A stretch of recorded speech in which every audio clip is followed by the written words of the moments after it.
Hello, it's Chino here. If you like aggressive openings, you're in the right place. Today we would look at the Saemisch system against Gruenfeld setups. So this would be the first of two videos on the Saemisch system. And we're going to follow the game between Magnus Carlsen and the super GM from China, Chao Li. And it starts d4, knight f6, c4, g6. I mean, this usually signifies black wants to play the King's Indian defense or Gruenfeld. And now this interesting move, f3, introducing the Saemisch. The important thing to note here is this move is played to support, a subsequent pawn to king 4 or e2 to e4. And yeah, it can be played against the King's Indian or Gruenfeld setups. In the true spirit of the Gruenfeld, Chao Li played pawn to d5, but then after the usual pawn takes d5, knight takes d5, e4 happened with tempo, as is usual in this variation, and then the knight has to find somewhere to go. And the main line is usually knight to b6. I suppose knight to f6 and would mean the knight's exposed to e5 at some point. Anyway, so after knight to b6, white continues as usual in this setup with knight to c3, and after bishop g7, bishop to e3.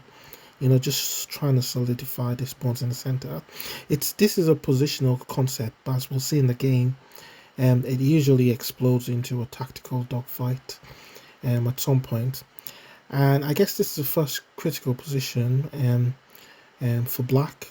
In this particular game, black played, Chao Li played castle's king side. But if you take that, go back one move, there's a different possibility here, and that was to play knight to c6. Now after knight to c6, white usually has two choices, pawn to d5 and bishop to b5. I'll just show you why I prefer bishop to b5 over pawn to d5. This pawn to d5 move is a bit too double-edged for my taste, and the reason is after knight to e5, that knight is in a strong central position. If white tried to chase it with pawn to f4, knight to g4 is, a little bit tricky for white to meet. White might have to give up this bishop for the knight. In the main line, white usually tries bishop to b5 check, and after c6 tries, this tactical continuation with pawn takes c6, which it may be slightly better for white in the long run, but it's a bit too messy for my liking. The point here in this variation is that white has, in many variations, has discovered check. But I think the point in this line, black can simplify things, not fall for any traps, just castle king side. Just go back one move. This would be a mistake, obviously. Knight takes e3 because of this move.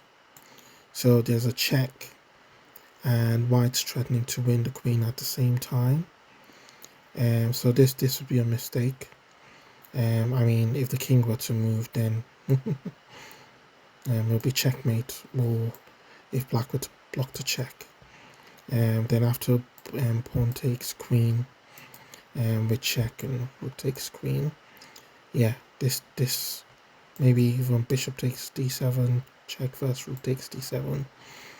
This queen can move to e2, and we can see white's up material. So just going back to the position after pawn takes c6, in the main line, black sidesteps all the complications after knight takes e3, and usually just castles king side, not minding that he's probably going to be a pawn down. But the point here is that after, say, queen takes d8, rook takes d8, in as compensation for the pawn deficit. And black's pieces are very active. This bishop is still on pre. So yeah, I'm not. I mean, this line requires very very precise play from white. So yeah, it's not to my taste. So if we go back to the position after knight to c6, yeah. So we just looked at pawn to d5 and the complications after that. My preference would be bishop to b5. I mean, the first thing to note here is black had 3 pieces on the pawn, white only had 2. But this bishop nullifies, this knight because of the bim. So indirectly defends d4. But yeah, after this bishop to b5 in the main line, black would usually castle kingside, and white would continue with development. So yeah, this is another reason why I like this bishop to b5 and knight g to e2, is it allows white to quickly develop pieces. So see, white's ready to castle on the next move. Can even play queen d2 and consider castles queenside in some variations. And yeah, in the main line, black would usually go knight to a5. Yeah, just trying to put this knight on c4 to cause white a bit of problem. Note that a knight on c4 would threaten the bishop, would prevent the queen also from coming to d2. So here white would usually be advised to play pawn to b3, and after the main line, pawn to a6, bishop to d3, and the game usually continues something like knight to c6, back to c6, bishop to c2, just ensuring we got 1, 2, 3 pieces defending the pawn against these 3 pieces attacking the pawn. Yeah, and this would be a slight advantage for white. So that would be my preference. If the black players were to play knight to c6. So yeah, so just going back to the game, the game Magnus Carlsen versus Chao B Li. So in this position after bishop to e3, yeah, first critical position, we just looked at the possibility of Li having played knight to c6, but in the actual game, he played castles kingside, which is also one of the main lines against this Saemisch system. And now Carlsen went for queen to d2. I mean, the plan's simple. Carlsen wants to castle queenside. This is also developing a piece and will support a future bishop to h6. Okay, so now this is the second critical position. So here, it's possible for the player of the black pieces to play knight to c6. Again, we see that move again, or even e5. E5 is probably the best of the alternatives for black, but we'll cover that in a second video. In this particular game, between Carlsen and Li, yeah, Li played knight to c6. So again, just 3 pieces, attacking this pawn against white's 2 pieces. But that's easily solved after the castle's queenside, because now the rook joins in the defense of the e4 pawn, of the d4 pawn. Okay, and now e5. Sorry, just go back one move. Sorry, after castle's queenside, and now f5. Yeah, this is a very interesting and very common motif for black. I mean, anytime you're playing against someone that has a big pawn center, or anytime you're playing against a big pawn center, it's always a good idea to try and break up the pawn center with, a pawn strike. So in this scenario, pawn to f5, it's a common motif. But I think in this specific variation, I think white gets an advantage, which is why I prefer the move pawn to e5 on move 8, which we'll look at in the next video. I mean, after pawn to f5 in this game, Carlsen just played pawn to e5. I mean, the important thing here is that this pawn, if you like, restricts the scope of this bishop on c8. I think that's the first thing to note. This pawn here wins a bit more space for the white pieces. So yeah, we'll see how black tried to deal with this. He played knight to b4, trying to take advantage of the fact that this square is now weak. Now that pawn's moved to e5. And here white had to consider completing development, because if you notice, the queenside pieces are still stuck at home. So yeah, knight h3 was played. I mean, in some games, white plays king to b1 first, but I don't think it's too significant. Knight h3 just develops a piece, and also creates the possibility of this knight coming to f4 at some point, or even to g5 in some situations. And now another critical position in this variation.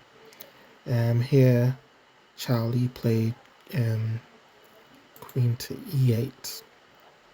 And we'll come back to that move in a minute, but if we just take that back, the alternative, and a major one at that, and it's probably the line I'd play if I was playing with the black pieces, was bishop to e6.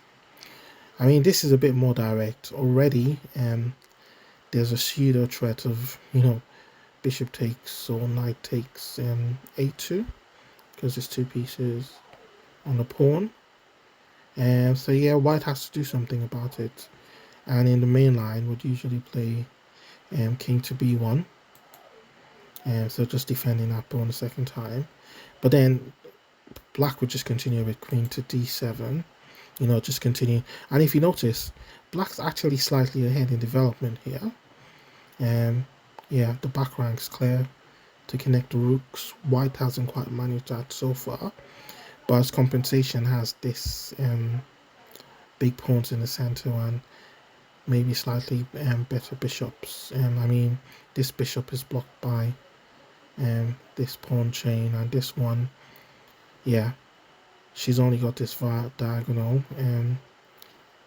because this pawn kind of blocks the scope of this diagonal. Anyway, in the main line, after queen to d7, knight f4 is the usual response from white. But then black could just, play rook f to d8. And, just, put in, I mean, rooks belong on the open files. You've probably heard that saying a couple of times in chess. And yeah, even after something like pawn to a3 to try and chase away the knight, in the main line, black has this surprising and brilliant move at that. Pawn to a5, when white's it would be ill-advised to capture the knight. The usual response here would be pawn to d5, but let's just see what happens. If pawn takes a4, the problem with that move is pawn takes b4, and this knight has to go somewhere, otherwise black regains the piece. If the knight were to go to b5, for example, then yeah, this would be a quick finish, because you'll have bishop to a2 check, and king to c1's almost forced. I mean, king to a1 wouldn't make sense because of the discovered attacks, winning back a piece. So king to c1, but then after queen to c6 check, the white kings run out of squares, and so queen to c2 would be the only move. But then this stunning move, bishop to b3, and the point here is the queen can't capture on b3 because of this pin. And yeah, if queen takes c6, rook to a1, with a winning position, because I mean this game will be forced to d2, and after rook takes d1 and say the king moves again, yeah, we can see the black's ahead material. So just going back to that position, yeah, I think it was a position after a5 and pawn takes b4, pawn takes b4. Yeah, we've just seen this knight to b5 doesn't help. Another try for white here in this position would be slightly better than the previous try, would be knight to ce2, knight c2, e2. But the problem here is that black is still winning after rook a1 check. I mean, this one actually will lead to mate. And the point here is that after, say something like king takes a1, queen to a4 check, king to b1 force, queen to a2 check, king to c1 or c2, doesn't make too much of a difference, queen to a1 check, king to c2, bishop to b3 check would lead to a pretty mate after, say, king takes b3, queen to a4. Look at that, beautiful checkmate. The king's got no squares. And even if we go back a couple of moves, so yeah, after bishop to b3 check, and we've just seen king takes b3, queen to a4 mate. There's another pretty mate after king to d3, and that's this one with queen to a6. Look at that, beautiful checkmate. King can't go to e4, can't go to c2, can't go to c3. Yeah, can't block the check in anyway. So yeah, this kind of shows why, just going back to the starting position of all these complications, after this clever move from black pawn to a5, taking this knight on b4 isn't a good idea, because white would either lose material or get mated. So yeah, and this is the variation outplays as black. So yeah, I think white's forced to play this move, pawn to d5 normally. And yeah, I mean, theory gives gives white as having a small, very small advantage, but I don't think it's anything to worry about, because after something like knight takes d5, knight takes d5, knight takes d5, in the main line, white would usually play bishop to c4 and trying to do something with this diagonal. I mean, if you just take stock of this position for a second, yeah, yeah, material is roughly equal. Well, I say roughly equal. White's a pawn down, but I think has slightly better placed pieces. So yeah, it's dynamically balanced. I mean, I think the reason that white can, hope to gain maybe a small edge or maintain the balance even with a pawn deficit is because of these better placed pieces. So I'll give you an example. Black, for example, can't win material with knight takes f4. I mean, this would be the natural move, hoping that white plays bishop takes e6, knight takes e6. And the reason this is a bad move is because, yeah, if black were to play this, white would just continue queen takes d7. And after rook takes d7, rook takes d7, bishop takes c4, bishop takes f4, and once the dust is settled, you can see the white's up material, so is an exchange up. So just going back to that position, this critical position, so instead of capturing on f4, the move that would keep the game balanced or about equal is this move pawn to c6 with an interesting game ahead. I mean, white doesn't gain anything with knight takes e6, queen takes e6. Yeah, I mean, and maybe try bishop to b6, doesn't really do anything. Yeah, black's still a pawn ahead. I mean, white could probably try and win the pawn back. But the problem is, yeah, black doesn't have to capture with the pawn. He'll just play rook takes. And yeah, this is an advantage for black. So I mean, the game is dynamically balanced, and if we just go back to the key position, so yeah, so after this knight to h3, yeah, we've just gone on a long detour with bishop to e6, the move I'd recommend.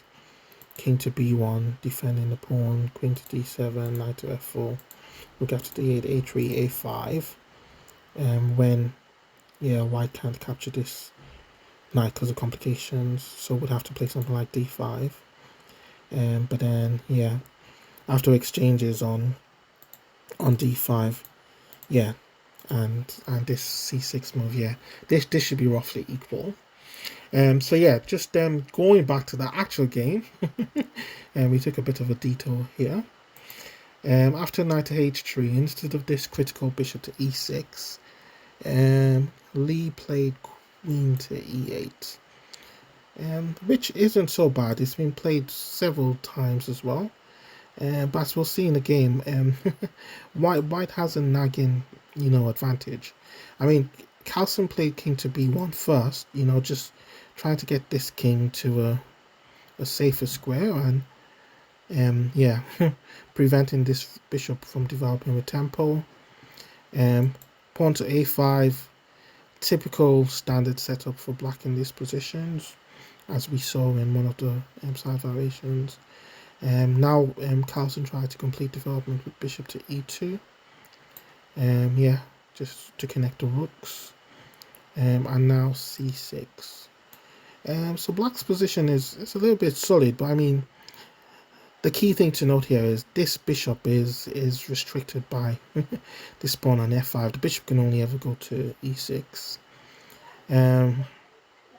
Yeah, but I mean, it's an interesting position. Let's just see how this one continued. White, so Carlsen in this case tried to improve his pieces. Rook to c1. Yeah, we know rooks belong on the open files. And black, king to h8, so a little bit of shuffling going on here.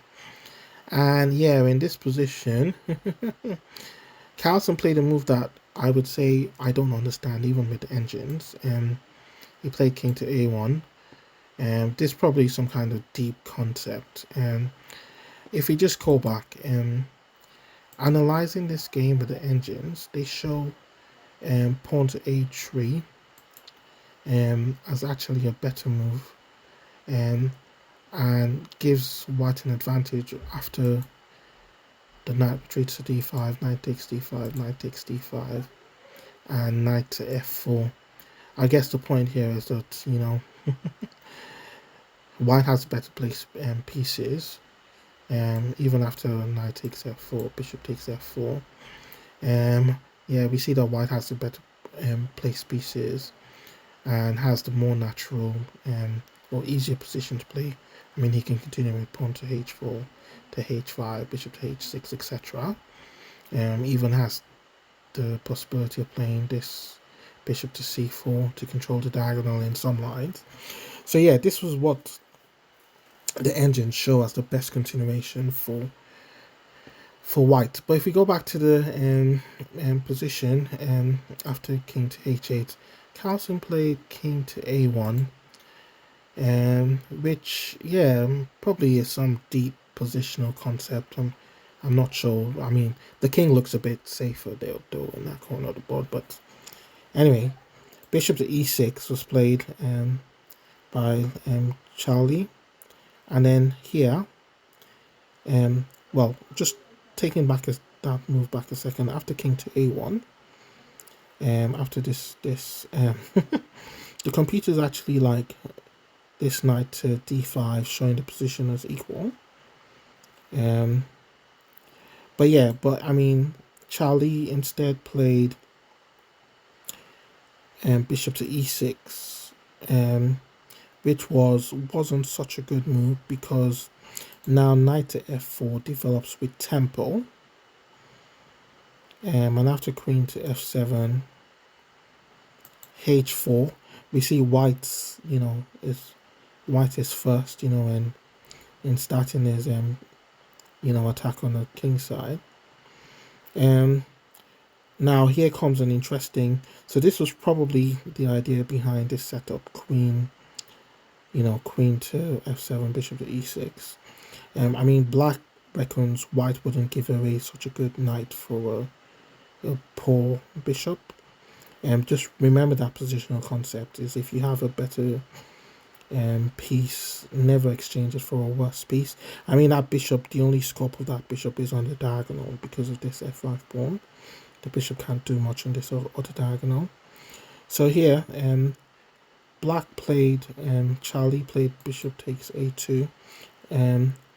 Yeah, and yeah, this is probably some deep tactical idea, which we'll look at in a minute. But taking that back, the engines recommend rook f to d8, and putting some more pressure on the center as the better continuation, with a roughly equal game. The point being that, well, h5 doesn't cause black any too much problems because he can just continue it pawn to g5. Yeah, avoid, you know, opening the h file, and even after something like knight takes e6, hoping to win a pawn. And well, winning the pawn would be such a bad idea. Well, because black has the surprising, well, not too surprising continuation. Bishop takes e5, utilizing the pin. So I mean, yeah, rook at fd8. If we go back to the position after h4, rook fd8 would have been the move that just kept the balance a little bit. He played bishop takes a2 with a deep tactical idea, and Carlsen just ignored it and played pawn to h5. So let's see what Chao Li's idea was. And I guess if white captures knight takes a2, well, not possible, obviously, because of queen takes a2, checkmate.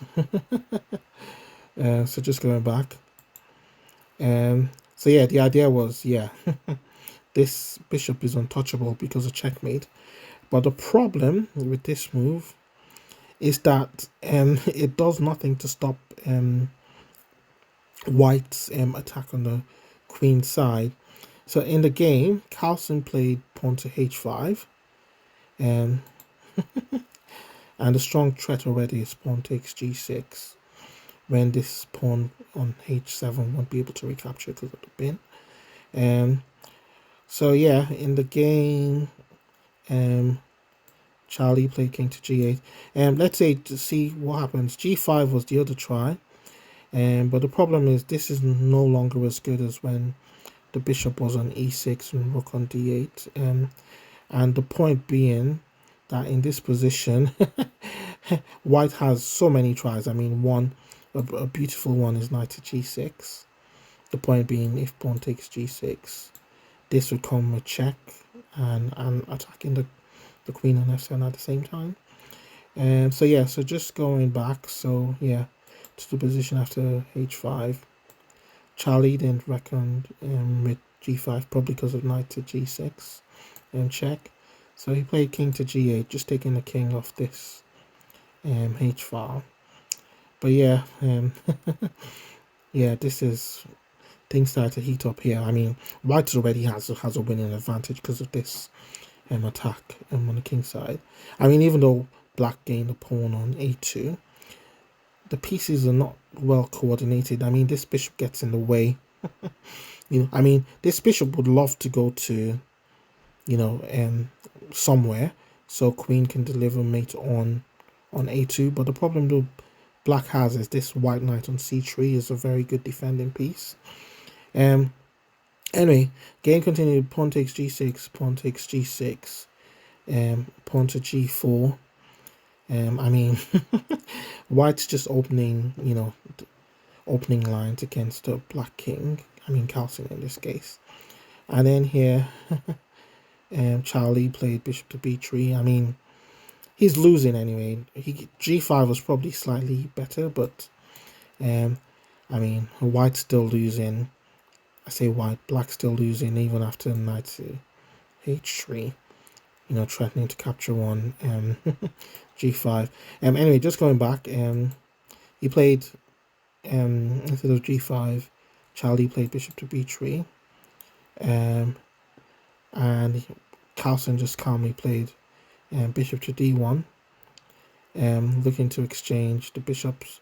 I mean, white's clearly winning in this position. Charlie tried a4, so he's trying to counter-attack on the queen side, but this concept, or this try, is a little bit too slow compared to white's attack on the king side. Anyway, and queen to h2. There's an immediate threat of checkmate. So the rook had to go to d8 to give the black king an escape square. And then after queen to h7 check, king to f8.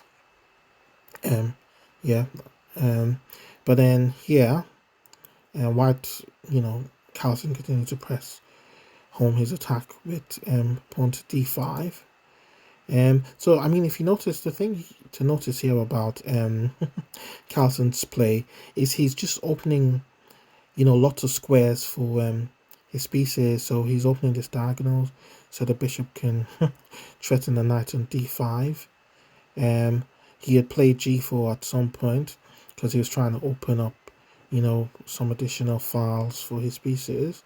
And I guess what's interesting about this pawn to d5 move is that black didn't even have this continuation. Knight takes d5. The simple point being that pawn to e6 would follow when the queen doesn't have a good square. So for example, in this position, if queen were to go to f6, knight takes g6, check would lead to checkmate after something like this. Queen to f8, queen takes f8, check, bishop takes f8, only move, rook to h8. Yeah, there's no escaping the mate. So just going back to the position, so after d5, Charlie didn't actually reckon taking the pawn because there's all these threats. So he played knight to c4. Excuse me. I mean, just going back a bit of move. You're probably wondering what's wrong with black trying pawn to a3 to try and get to the to the white king. But the point here is white's got everything under control. He can just simply play bishop takes b3. Because this move, pawn takes b2, check, king takes b2, doesn't really do anything. I mean, black's pieces, have got everything. This c3 knight and the bishop, they got everything, all the key critical squares under control. I mean, bishop takes e5 isn't good because of this. Knight takes g6, and knight takes e5. So just going back to that position after pawn takes b2 and king takes b2. Yeah, this would be well and truly lost for black. I mean, even something like knight takes d5 wouldn't really help. White has, several choices in this position. Pawn takes g5, bishop to d4, rook to h6, even knight takes g6, which is a more human move, would be winning. Okay, so just going back to that position after pawn to d5. In the game, Li Chao didn't actually fancy knight takes d5 or pawn to a3. He probably calculated all those were losing, so he played knight to c4. I mean, this looks very double-edged and looks a bit scary. I mean, this knight's threatening the bishop on on e3. But the reality is the position is in white's favor. The tactics work in white's favor. Carlsen calmly played knight takes g6 check. I mean, that move's been on the card for a long time. And after king to e8, played pawn to e6, threatening the queen. And yeah, where does the queen go? I mean, we've seen this line before. Queen to f7 or f6, sorry, wouldn't help because of this queen to g8 check and rook to h8. This would lead to a win for white.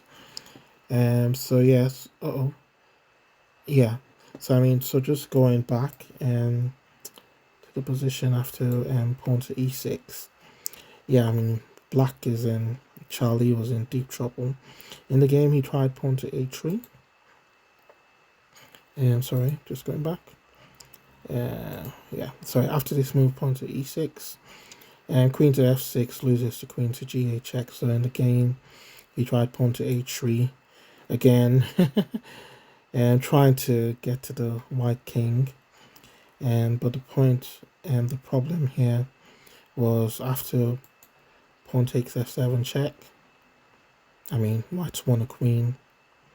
And king to d7. I mean, the king coming to f7 would be c-side. There's just too many white pieces in the vicinity. And king to d7. Carlsen played knight to e5 check. The point being that after bishop takes e5, queen takes f5 check, leads to, a crushing attack. And the king had to move king to c7. And queen takes e5 check. Interesting queen sacrifice. But this was justified because after knight takes e5, bishop takes b3, would mean that white emerges with extra material. So if you look at this, yeah, 1, 2, 3, 4 against 1, 2, 3, 4, 5 minor pieces.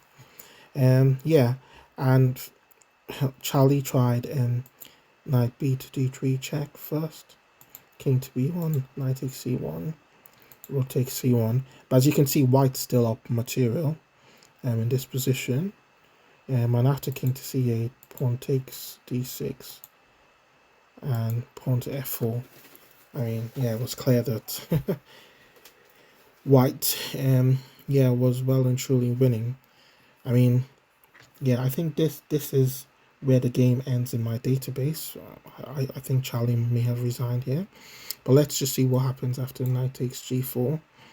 I think in this position, white will simply go bishop to e6 check and just win the knight. So yeah, so this was a very good attacking display from Magnus Carlsen, world champion in the Saemisch system. So yeah, if we just recap, Saemisch system starts with pawn to d4, knight f6, c4, g6, and this little move f3, which can be played against Gruenfeld and King's Indian. And after a Gruenfeld continuation, d5, pawn takes d5, knight takes d5, e4 would come with tempo. Knight b6 is the usual reply by black, after which white would just continue developing normally. And yeah, the key, the critical, this is a critical position for black where he can either go knight to c6, or he can castle king side. Yeah, so yeah, I mean, this was an interesting display of the attacking ideas with the white pieces. I hope you enjoyed this, and please don't forget to like, subscribe, and share, and hope to see you on the next one.